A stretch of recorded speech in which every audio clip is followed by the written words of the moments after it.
ቢኒያም መቄዶንያ ሌባ ነው። እንዴት ሌባ እንደሆነ በማስረጃና በመረጃ ዛሬ ነግራችኋለሁ። ጸጥ ብላችኋል። ጥያቄ ማሳት አይደለም ለህግ ጭምር ሊቀርቡ ይገባል። ሰላም በመቄዶንያና በሌሎች እርዳታ ድርጅቶች ላይ ሰሞኑን እዚህ ሶሻል ሚዲያ አካባቢ ሲናፈስ የነበረው ነገር የተነሳው ጥያቄ ትክክል ነው ብዬ ነው የማስበው። ቢኒያም ለራሱ ታማሚ ነው። ለራሱ ታሞ ለኛ ይሁላ እስላሙን ክርስቲያኑን የተለያየ ሃይማኖት ሁሉን ሰብስቦ የያዘ ሰው እንደዚህ አይነት ስድብ ይሰደባል። በጣም ያሳዝናል። የመቄዶንያ ማገዝ እናንተ ላይ አላህ ግዴታ ነው ያደርገው። ሰር ቢኒያም በለጠ እግሩን ወንበር ላይ ተደግፎ ለስምሱ መልበስ ሳይፈልግ የኛን መልበስ እየፈለገ ስለኛ እየቃተተ በጎ እየሰራ እውነተኛው ኢትዮጵያዊን ውሸተኛ ነው ማለት ምን ማለት ነው? እስቲ ነው ይሄ ለህሊናችሁ ራሱ ህሊናችሁ ከታችሁ እግዚአብሔር በእውነት ነው ልቦና ይስጣችሁ እንጂ እኔ ሌላ ምንም አልልም። በጣም ቃል ያጥረኛል። አልሆነልህ ሲልህ መጉላትና መግዘፍ ከታላቆች መሃል መርጠ አንዱን ዝለፍ የዛኔ ታዋቂ ትሆናለህ የተባለ ይመስል ከታላቆች መካከል እንዲሁም ደግሞ ሰው የሚለው ቃል ተነስቶ በሰውነት ምሳሌ ሊሆን የሚችለው በመልካምነትም እንዲሁም በቀዳሚነት ስፍራ ላይ የሚገኘው ዶክተር ቢኒያምን በምን ስራው ነው እንደዚህ ሊወቀስ የሚገባው? ይሄ የሁላችንም ጥያቄ ነው። በነገራችሁ ላይ ከሰሞኑ በሶሻል ሚዲያ ላይ 1 2 3 4 እያለ በቢኒያም ላይ የበረከተው እንግዲህ ወቀሳና እንዲሁም ደግሞ አላስፈላጊ ንግግሮች ከቀን ወደ ቀን ጭራሽ ጨምረው እሱንም እንግዲህ ትልቅ ችግር ውስጥ ሊከቱት በአቅራቢያው እያንጃበቡ ይገኛሉ። ብዙዎችም በዚህ ጉዳይ ላይ እንግዲህ መንታ የሆነ ሐሳብ ይዘው እየተከራከሩበት ይገኛሉ። በነገራችሁ ላይ ከቢኒያም ጋር ተያይዞ ትክክለኛ መሆን ያለበት አንድ ጉዳይ አለ ወይም ደግሞ ልንረዳበት የሚገባው እንጂ እሱ ስህተት ላይ ሆኖ አይደለም ወይም ደግሞ እሱም ቢሳሳትም ደግሞ በንግግርና ጨዋነት በተሞላበት ወይም ደግሞ ጨዋነትና ስነ ምግባር ባለው ሁኔታ ነው እንጂ መነጋገር የሚገባው በስድብና ባላስፈላጊ ንግግሮች እሱ መናገር አይቻልም። ወይም ደግሞ ማንም ሰው ሊናገረው የማይችለው ደረጃ ላይ ራሱን በደግነት በሰዋዊነት እንዲሁም ደግሞ በመልካምነት ራሱን በከፍታ የሰቀለ ትልቅ ሰው ነውና ሊከበር ይገባል። ይህ የኔ መልእክት ነው። ሰላም ጤና ይስጥልኝ ውድ ተመልካቾቼ፣ እንዴት ናችሁልኝ? እኔ ደህና ነኝ። ይህ ቻናል ምንቴ ነው። እኔ ደግሞ ምንቴ 20 ነው። ሰብስክራይብ በማድረግ ይሄንን ቻናል ፋሚሊ ሁኑ።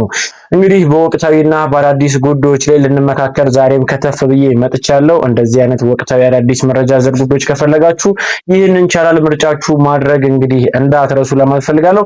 ቤተሰቦች ሁሉ ጊዜ ከእናንተ የሚጠበቃለ ይዤላችሁ የመጣሁት መረጃ ለበርካቶች መድረስ አለበትና እናንተ ላይክ በማድረግ ተባበራላችሁ። እንዲሁም ደግሞ ሐሳብ አስተያየት፣ የግል አመለካከት ካላችሁ ኮሜንት ሴክሽኑ ክፍት ነው። ገባ ብላችሁ የተመቻችሁን እንግዲህ ለኛ ልታደርሱት ይገባል። እኛም ደግሞ እንግዲህ ኮሜንት ሴክሽን ላይ ያለው መልካምና እንዲጥሩ ወይም ደግሞ ሊያመካክረን ሊያስተምረን የሚችለውን ጉዳይ እንወያይበታለን። ቤተሰቦች ይላችሁ ወደ መጡት ቪዲዮዎች እናልፋለን። አብራችሁን ቆዩ።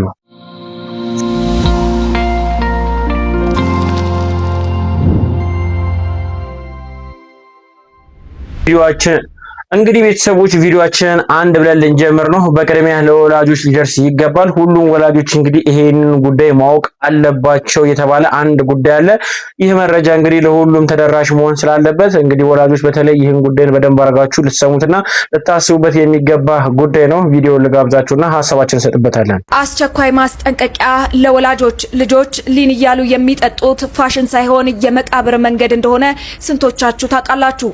ዛሬ በትምህርት ቤቶችና በቲክቶክ እንደ ቀልድ እየተስፋፋ ያለው ይህ አደገኛ መርዝ ታዳጊዎችን በቁም እየበላቸው ነው።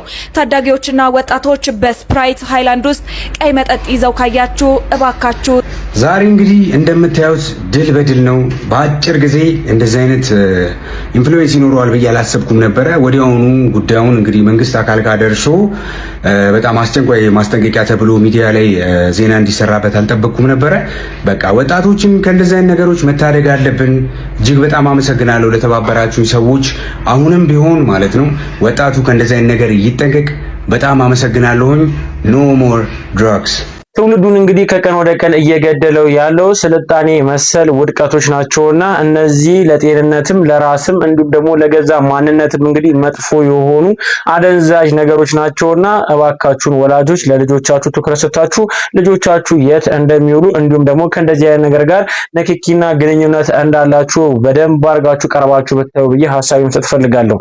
ምክንያቱም የነገ ሀገር ተረካቢ እንዲሁም ደግሞ ቤተሰቡን ጧሪ ከራሱም አልፎም ደግሞ ለሀገርም ቋሚ ተጠቃሚ የሚሆን ትውልድ ነውና እባካችሁ ወላጆች ስለሚመለከታችሁ በልጆቻችሁ ዙሪያ ያለውን ጉዳይ በደንብ አድርጋችሁ ብታስተውሉ ተገቢ ነውና እባካችሁን ይህን እንደ ማሳሰቢያ ብትቀበሉኝ ደስ ይለኛል።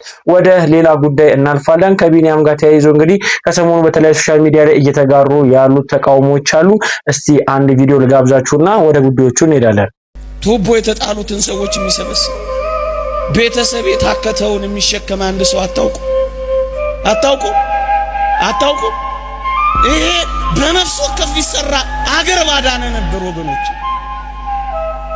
የአገርን ዋጋ የተሸከመ አንድ ሰው አይታያችሁ? መቆም አይችልም፣ ብዙዎችን ግን ያቆማል። አይችሁም? መቀመጥ አይችልም፣ ብዙዎችን ግን ከወደቁበት አንስቶ መብላት አይችልም፣ ብዙዎችን ግን ረሃባቸውን አጥፍቶ ወንጌል ይላል።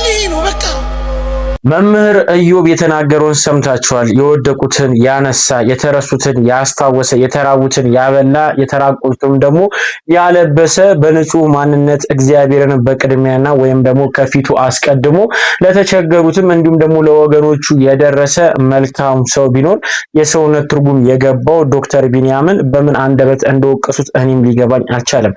ለማንኛውም ግን በትላንትናው ዕለትም እንግዲህ ይህ ተቃውሞ እንደቀጠለ ነው። በርካታ ቪዲዮዎች ወጥቷል።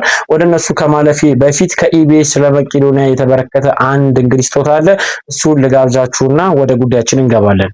ኢቢኤስ ቴሌቪዥን 1 ሚሊዮን ብር ለመቄዶንያ ድጋፍ አደረገ። መቄዶንያ የበጎ አድራጎት ማህበርን በልባዊ ክብርና አክብሮት የተሞላ የምስጋና መልእክቱ ለኢቢኤስ ቴሌቪዥን አስተላልፏል። ታላቁ ተስፈኛውና ሰብአዊ ሰው አቶ አማን ፍስሐ ጽዮን በህይወት ዘመን ለበጎ ስራዎች ያለውን ድጋፍ በተግባር አሳይቶናል። በተለይም መቄዶንያ የሚሰራቸውን የበጎ አድራጎት ስራዎች በኢቢኤስ ቴሌቪዥን መድረክ ላይ ያለምንም ክፍያ እንዲቀርቡ በመፍቀድ ብዙ ሰዎች ድረስ እንዲደርስ በማድረግና በተለያየ ጊዜ የገንዘብ ድጋፍ አድርጎልናል። ይህ የልቡ ታላቅነትና የሰብአዊነት እውነተኛ ምልክት ነው። እሱ ከዚህ ዓለም ድካም ካረፈ በኋላም ለ40 ቀን መታሰቢያ በተደረገው ሰብአዊ ተግባር ለ9000 ተገልጋዮቻችን ቁርስ በማብላት የነፍስ ይማር ፕሮግራም ቤተሰቦቹና የኢቢኤስ ቴሌቪዥን አባላት በመቄዶንያ አድርገው በደማቁ አስበውታል። የተደረገው ተግባር እጅግ የምንወደውና የምናከብረው አቶ አማን ፍስሐ ጽዮንን እጅግ የሚያከብርና የማይረሳ ሰው መሆኑን በግልጽ የሚያሳይ ስራ ነው። በፕሮግራሙ ላይ በኢቢኤስ ቴሌቪዥን ስም በባለቤቱ በወይዘሮ ማክዳ 1 ሚሊዮን ብር ድጋፍ ተበርክቶልናል። ይህ ሁሉ የአማን ፍስሐ ጽዮን ራዕይና ልግስና እንደሚቀጥል ማሳያ ነው። ስሙን በበጎ አድራጎት እስከ ዘላለም ዘላቂ ሆኖ ይኖራል። እናመሰግናለን ሲል መቄዶንያ ይህን መልእክት አስተላልፏል። ኢቢኤስ ቴሌቪዥን በመልካም ስራ ላይ ሁል ጊዜ ከወገኖች ወይም ደግሞ ከመልካም ሰዎች ጎን እንደሚቆም ሁላችንም እናውቃለን። አሁንም እንግዲህ 1 ሚሊዮን ብር እንግዲህ ለመቄዶንያ በማበርከት ይህንን በረከትን አሁንም ተካፍሏል። እጅግ በጣም ደስ የሚል ነው። ኢቢኤስ ቴሌቪዥን መልካም ስራ አሁንም መስራቱን እንደቀጠለ ነው። ይህ ትልቅ ድርጅት እንግዲህ ለበርካታ ጊዜ መልካም ስራዎችን እየሰራ ያቆየ ነው። አሁንም እንግዲህ መልካምነቱን እንደቀጠለ ነው። እዚህ ጋር እንግዲህ ለኢቢኤስ ትልቅ ምስጋና ይገባዋል ብዬ ሐሳብ መስጠት ፈልጋለሁ። ወደ ሌላኛው ጉዳይ ስንሄድ ከቢኒያም ጋር ተያይዘው የሚወጡት መረጃዎች አንድ ቪዲዮ ሊጋብዛችሁና ሐሳባችንን እንሰጥበታለን። አልሆንልህ ሲል መጉላትና መግዘፍ ከታላቆች መሃል አንዱን መርጠ ዝለፍ ካልሆነ በስተቀረ እኔ በምን መስፈርት፣ በምን መለኪያ፣ በምን ግራውንድ ላይ ቆማችሁ ነው ቢኒያምን በዚህ ልክ መናገር የቻላችሁት? ለአንዳንድ ሰዎች ነው ይሄ ጥያቄ። አይሚን በብዙ እርዳታ በመስራት ውስጥ ገንዘብ ይሰረቃል ምናምን፣ ብዙ ሰዎች ለራሳቸው ክብር ኤንጂኦችን ይጠቃል። ቢኒያም ቅንጡ መኪና ሲነዳ አይታችሁ ታውቃላችሁ? ክለብ ገብቶ ሲጨፍር አይታችሁ ታውቃላችሁ? የረባ ምግብ ሲበላ እንኳን አይታችሁ ከቀን ወደ ቀን ሰውነቱ ተጎሳቁሎ አካሉ ደክሞ ያለውን በሙሉ ለሰዎች ሰጥቶ በሚሰራው ስራ ላይ ስህተት ቢኖር እንኳን በምን ደፍረት ልንናገር እንችላለን? እንዲህ አይተ ነው እንዴ? እንደው የሄዶ መንግስት ምናምን ኦዲት ሲያደርገው የሆነ ስህተት እንኳን ቢገኝ እንደ አንድ ኤንጂኦ እንዴ የአሰራር ላይ ምናምን የሆነ ሲሰሩ ተሳስተው ነው እንጂ እንደው እዚህ ተቋም ሊባል ነው እንጂ የሚችለው ቢኒያምን መጥቶ አንድ ሰው ለመናገር አይሆንም። ይሄ የሆኑ ሰዎች መጥተዋል እዚህ ሶሻል ሚዲያ ላይ ሌባን እናጋለጣለን የሰረቀን ምናምን በሚል ሰበብ የሰው ክብር የሚነኩ በሚዲያ ላይ መጥቶ ሌባን ማጋለጥ የሰረቀን ጥፋት ያጠፋን ምናምን እንትን ማለት ጥሩ ነገር ነው። ግን ያም በህግና በስርዓት በአግባቡ ሊሆን ይገባል። ሁሉን እንዳበደ ውሻ መንከስ ትክክል አይደለም። እረፉ። ቢኒያም ግን እንደ ሀገር በጣም ጥቂት ሰዎች ናቸው። ቢኒያም እና ወዳጆቹ በዙሪያ እንደ ሀገር እንወዳቸዋለን፣ እናከብራቸዋለን። እንደዚህ አይነት ሰዎች ስላሉ በሰብአዊነት ተስፋ አንቆርጥም። እውነት ለመናገር ወንድማችን የተናገረውን ሰምታችኋል። በመቄዶንያ ወይም ደግሞ በቢኒያም ጉዳይ ላይ ተነስተው እንግዲህ ራሳቸውን ታዋቂነት ወይም ደግሞ ራሳቸውን ለህዝብ ለማድረስ በርካታ የጣሩ ሰዎች አሉ። ነገር ግን ቁጭ ብሎ እንደ መንቀፍ ቀላል ነገር የለም ምድር ላይ። ምክንያቱም ስራውን የሚሰራው ሰውዬ ምን ያህል ልፋት ወይም ደግሞ ምን ያህል ስቃይ ውስጥ እንዳለ ልንረዳው አይገባንምና፣ ስለዚህ በጣም እጅግ በሚያሳዝን ሁኔታ ቢኒያም ላይ እየወቀሱ ያሉት ሁሉንም ማለት ይቻላል እያንዳንዱ ቁጭ ብሎ የሚያይ ነው እንጂ አንድም ቢሆን መልካም ሰው ወይም ደግሞ ለአንድ ሰው እንኳን መድረስ የማይችል ሰው ነው እንደዚህ አይነት ትችት እያቀረቡበት ያሉት። ነገር ግን ከመቄዶንያ ጋር ተያይዞ ግን ትክክለኛ ትችትም የሆኑ ጉዳዮች አሉ። የመጀመሪያው ምንድነው? መቄዶንያ ቀጣይ የአረጋውያን ተስፋ አሁንም ደግሞ የሚቀጥሉ አመታቶች ላይ መቄዶንያ በየአመቱ እየመጣ በመለመን ወይም ደግሞ ለህብረተሰቡ የእርዳታ የድጋፍ ጥያቄ በማቅረብ ከሚቆይ የራሱ የሆነ ቋሚ የሆነ ገቢ የሚያገኝበት የራሱ ቢዝነስ ቢጀምር ይሄ መልካም ሐሳብ ነው። እንዲሁም ደግሞ በታክስ ወይም ደግሞ ከተለያዩ ፋይናንስ ጉዳዮች ጋር የተያያዘ ራሱን የቻለ የሆነ ቲም ፈጥሮ ተዋቅሮ በቲም ቢሰሩ የሚሉ ሐሳቦች እነዚህ መልካምና ሊበረታቱ የሚገቡ ጉዳዮች ናቸው። ምክንያቱም የድርጅቱ የወደፊት ህልውና ላይ የሚወስን ጉዳይ ስለሆነ ነው። ለማንኛውም አንድ ቪዲዮ ልጋብዛችሁና ሐሳባችንን እንሰጥበታለን። በመቄዶንያ እና በሌሎች እርዳታ ድርጅቶች ላይ ሰሞኑን እዚህ ሶሻል ሚዲያ አካባቢ ሲናፈስ የነበረው ነገር የተነሳው ጥያቄ ትክክል ነው ብዬ ነው የማስበው። ምክንያቱም ከተነሱ ሐሳቦች መካከል የሁለቱን እንኳን ብናየው የመጀመሪያው እንደዚህ መቄዶንያ ያሉ የእርዳታ ድርጅቶች ከልመና ይውጡ ነው። ሙሉ ለሙሉ ከልመና መውጣት አይችልም። ቢያንስ የሆነ ገቢያቸውን ራሳቸው ያመንጩ ነው። ይሄ ሐሳብ መቄዶንያን ከመጥላት ወይንም ክፋት ከማሰብ የመነጨ አይደለም። እንዳውም እኔ መቄዶንያን የሚወዱ ሰዎች ናቸው ነው የምለው። ምክንያቱም ለምሳሌ ኢትዮጵያን አየር መንገድ ብንወስድ በአንድ ወር ግዢ ውስጥ ሰዎች ነው የነገሩኝ፣ በአንድ ወር የወተት ግዢ ውስጥ አራውንድ 1.5 ሚሊዮን ዶላር ወጪ ያደርጋል። ከዚህ ውስጥ 10% ብቻ ነው ከሀገር ውስጥ ፍጆታ የሚሸፍነው ብለውኛል። 90% መሸፈን ቢቻል እንኳን ምን ያህል ገቢ ማግኘት ይቻላል? ስለዚህ እንደነ መቄዶንያ ያሉ የእርዳታ ድርጅቶች ዲያሪ ላይ ቢሰማሩ አንድ እዛ ጋር የሚረዱ ሰዎች የተረጂነት መንፈስ እንዳይኖራቸው ያደርጋል። የራሳቸው ገቢን ያመነጫሉ።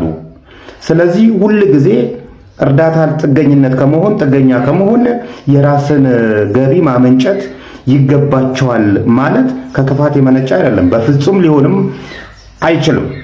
ክፋት ነው ብለው የሚያወሩ እንደነ ባሮክ ያሉ ሰዎች የበለጡ እነዚህ ሰዎች እንደነ መቄዶንያ ያሉ የእርዳታ ድርጅቶችን ይወዷቸዋል ብዬ አስባለሁ። ሌላኛው በቦርድ ይመራ ነው፣ ኦዲተብል ይሁን ነው። አንድ የእርዳታ ድርጅት ስትራክቸር ይኑረው ብሎ ጥያቄ ማንሳት ይሄም ከክፋት የመነጨ አይደለም። ምክንያቱም በአንድ ሰው የሚመራ ነን ፕሮፊት ኦርጋናይዜሽን ያ ሰውዬ የሆነ ነገር ችግር ቢያጋጥመው አብሮት ይፈርሳሉ። እንደዚህ አይነት ድርጅቶች ለሁሉም ነው የሚሆነው። ባይዘ ለመቄዶንያ ብቻ ሳይሆን ለፕሮፊት ኦርጋናይዜሽንም ነን ፕሮፊት ኦርጋናይዜሽንም ይሄ ይሆናል። ካምፓኒዎች አንድ ሰው ላይ የተንጠለጠሉ መሆን የለባቸውም። አንድ ሰው ላይ ተንጠለጠሉ ከሆነ ያ ሰውዬ እስካለ ድረስ ብቻ ነው እነዛ ኤንቲቲዎች የሚኖሩት። ስለዚህ በቦርድ ይሞራ፣ ስትራክቸር ይኑረው፣ ኦዲተብል የሚሆንበት ወይ ይፈጠር ማለት ከሐሜት እንዲጸዳ ያደርገዋል። ስለዚህ ይሄ ከክፋት የመነጨ አይደለም። በተለያየ ጊዜ መቄዶንያም ሆነ የተለያዩ እርዳታ ድርጅቶች ብርን ያሰባስባሉ። በኢትዮጵያ ብር ያሰባስባሉ፣ በሌላ ከረንሲም ያሰባስባሉ።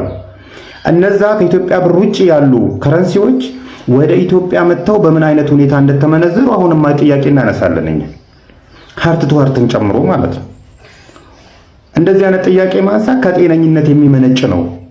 እንደ ባሮክ ያሉ ሰዎች የገቢ ምንጫቸው ቤተክርስቲያን ላይ ጠግቶ ነው። ቢኮዝ ኢየሱስ አጎታቸው ነው የሚመስላቸው። ከአጎታቸው ቤት ደግሞ ደስ ያላቸውን ነገር የማንሳት መብት አለን ብሎ ያስባሉ። ስለዚህ እንደዚህ ስትራክቸር ያለውና በዲሲፕሊን የሚመራ ኢንቲቲ ይፈጠር በሚባልበት ሰዓት መጀመሪያ የሚቃወሙት እነሱ ናቸው። ቢኮዝ ጥቅማቸውን ያሳጣቸዋል።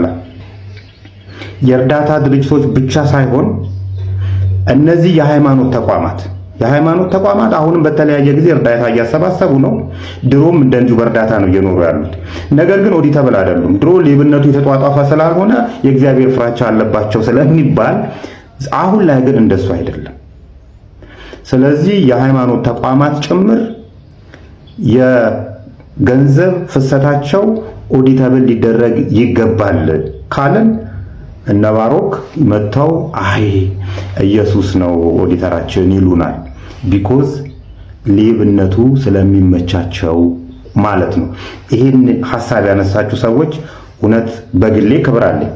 ይህ ጉዳይ በዚህ ጉዳይ ላይ ሁላችንም የሚያስማማን ይመስለኛል። በቦርድ ይመራ ስትራክቸርም ይኑረው፣ እንዲሁም በተጨማሪም ደግሞ ኦዲቴብል ይሁን የሚባለው ጉዳይ እጅግ በጣም ወሳኝ የሆነ ጉዳይ ይመስለኛል። ምክንያቱም እዚህ ጋር ነው የሚመጣው ጉዳዩ። ቢኒያምን ተጠያቂ ሊያደርገው የሚችለው በፋይናንስ ጉዳይ በተለይ ተጠያቂ ሊያደርገው እንዲሁም ደግሞ እስከ መታሰርም ሊያደርሰው የሚችለው ጉዳይ እንዳለ ሁላችንም ማገናዘብ አለብን። ጥያቄ ማንሳት አይደለም ለህግ ጭምር ሊቀርቡ ይገባል። ሰላም ደጉላው ነኝ።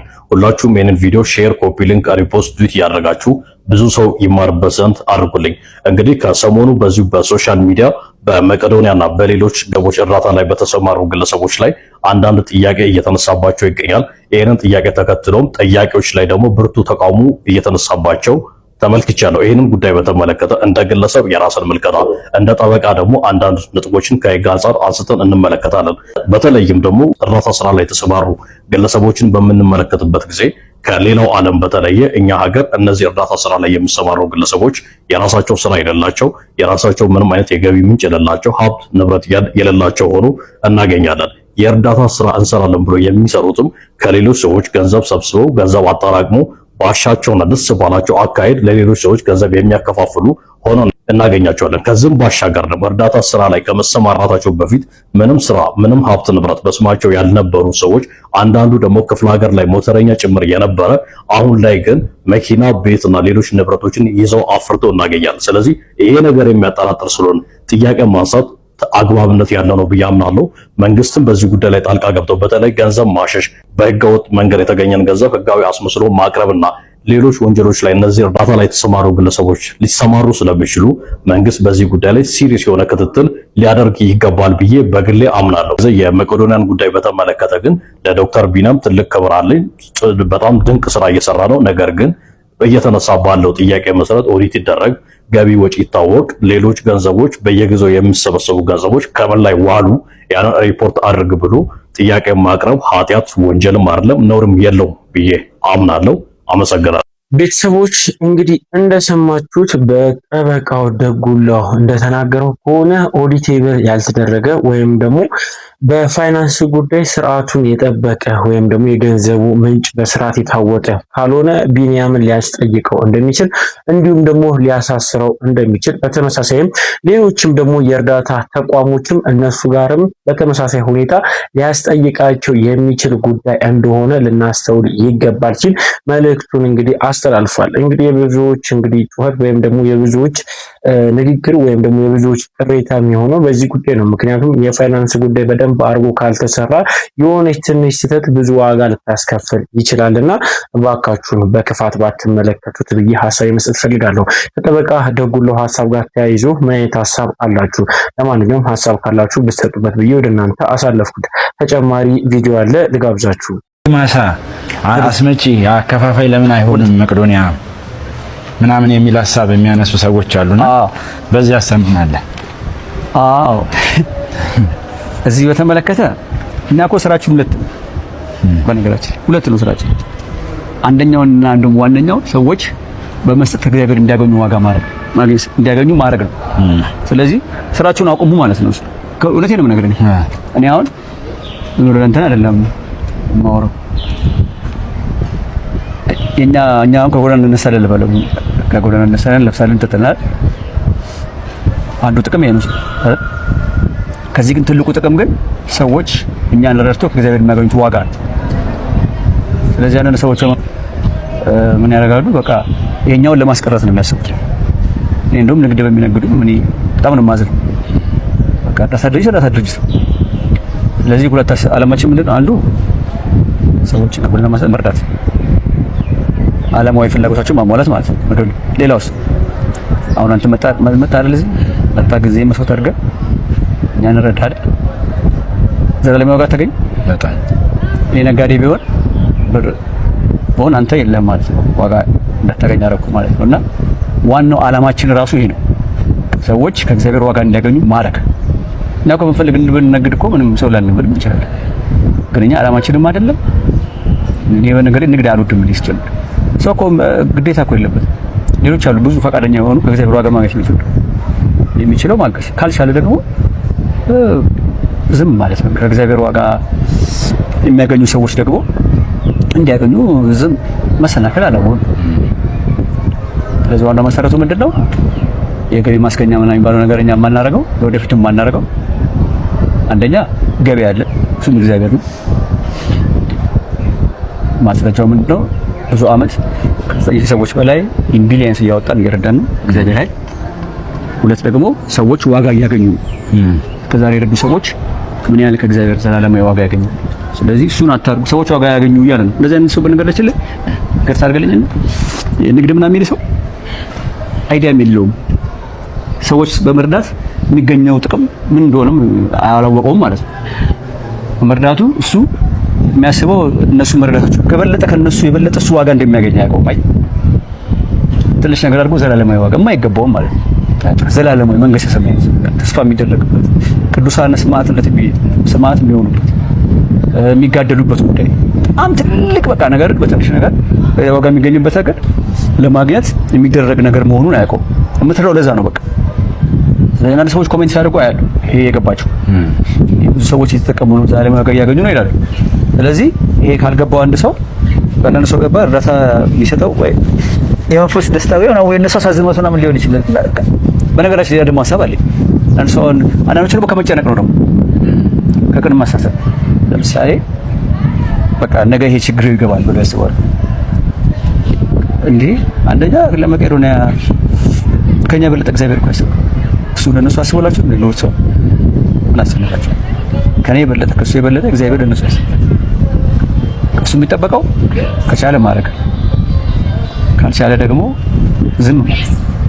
ቢኒያምና ባሮክ የነበራቸውን ቆይታ ሰምታችኋል። ቢኒያምም ትክክለኛ ምላሽ ነው ብሎ ያሰበውን እንግዲህ ምላሽ ሰጥቷል። ለምንድን ከእርዳታው ድርጅት ጎን ለጎን የሆነ አንድ ቢዝነስ ወይም ደግሞ የሆነ አንድ ተቋም የሆነ አንድ ገቢ ሊያስገባ የሚችል አንድ ተቋም ተሰርቶ ቋሚ የሆነ ገቢ እንግዲህ ለተረጆቹ ወይም ደግሞ ለአዛውንቶቹ ቋሚ የሆነ ገቢ ለምን አታዘጋጅም ለሚለው ጥያቄ የተናገረውን ሰምታችኋል። በርካታ ሰዎች እንግዲህ በረከት ሊያገኙበት ከሚችሉበት ስፍራ መካከል አንዱ ይሄ ነውና እነሱ በረከታቸውን እንዳያገኙ ላረጋቸው እችላለሁ ብሎ ምላሹን ሰጥቷል። ስለዚህ የቢኒያም ሐሳብ ምናልባት ከገባችሁ ይቅርታ፣ ያው እንግዲህ የማብራት መቋረጥ ነው። ለማንኛውም ግን የቢኒያም ሐሳብ ከገባችሁ እንግዲህ ነገሮችን የተመለከተበት መንገድና ሌላው ደግሞ ረጅም አካል ወይም ደግሞ ሌላኛው ሰው አካላቶች ደግሞ የተረዱበት አንግል የተለያየ ይመስለኛል። ለማንኛውም ግን ለመቄዶንያ ቋሚ የሆነ ገቢ ለተረጆቹ ቢዘጋጅ መልካም ነው ብዬ ሐሳብ መስጠት ፈልጋለሁ። በዚህ ላይ ሐሳብ ካላችሁ ብታጋሩኝ ብዬ ወደ እናንተ አሳለፍኩኝ። ተጨማሪ ቪዲዮ አለ ልጋብዛችሁ ነው። ፍቅረኛዬን HIV አስያዝኩት አልኩ እያለች ነው ቲጂ። የአንዳንድ ሰው ታሪክ ይገርማል። ተመልከቱትና እንመለስ። ክስ ያለበት ቦታ ላይ ስንደርስ ቲጂ ያ ነገር እኮ አልተሳካም ነው HIV እስቲ ማርያም በለኝ።